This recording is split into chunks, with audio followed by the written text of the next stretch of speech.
जितना महत्व भगवान शिव की पूजा अर्चना का होता है, उतना ही भोलेनाथ के गले में लिपटे सर्प, जटाओं में गंगा, हाथों में डमरू और त्रिशूल, मस्तक पर अर्धचंद्र और पास में बैठे नंदी की उपस्थिति का भी होता है।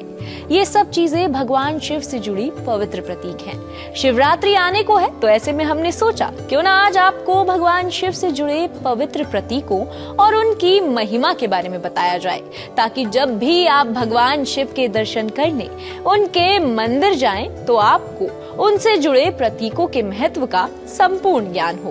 तो चलिए जानते हैं भगवान शिव से जुड़े प्रतीकों के बारे में।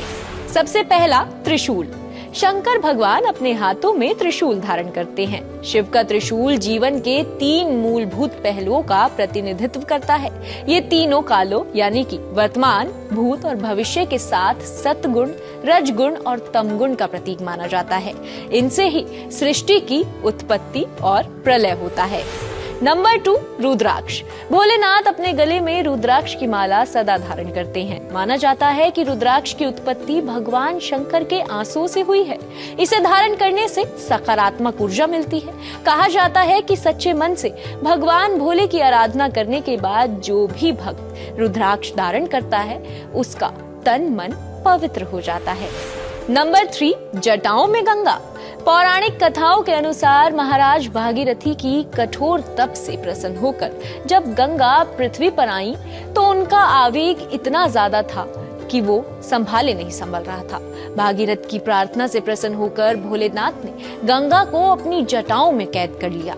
ये हर आवेग की अवस्था को संतुलित करने का प्रतीक है। नंबर 4, माथे पर चंद्रमा।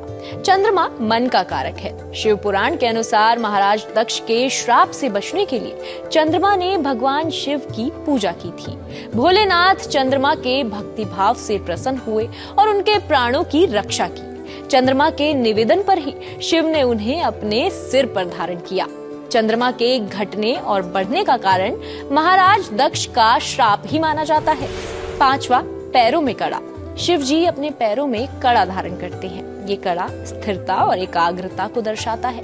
योगी जन और अघोरी भी भोलेनाथ की कृपा प्राप्त करने के लिए एक पैर में कड़ा धारण करते हैं।